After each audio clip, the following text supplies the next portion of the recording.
I think people don't appreciate the depth behind Dugin's thinking, and that it's not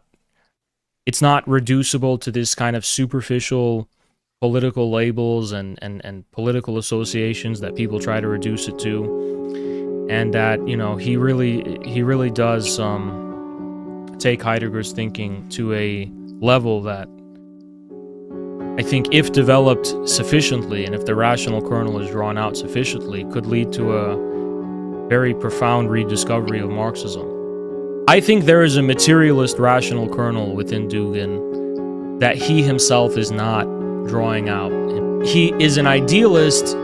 but he can also, if we comprehend his thinking in a purely phenomenological way, he can also be regarded as a kind of vulgar or undialectical materialist, even in the vein of like Spinoza and so on and so on. He's not a vulgar materialist in the philosophical sense, but in a phenomenological sense, you could say that his comprehension of chaos shares a great deal of proximity to a kind of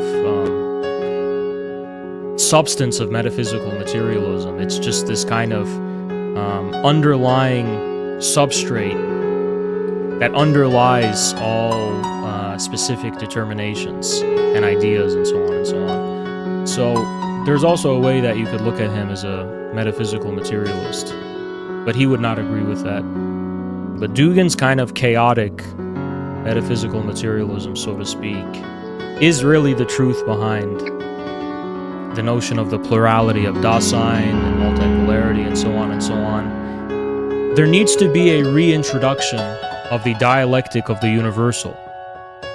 which does not come from Western metaphysics, but presupposes Dugin's correct criticisms of Western metaphysics, but simultaneously is able to derive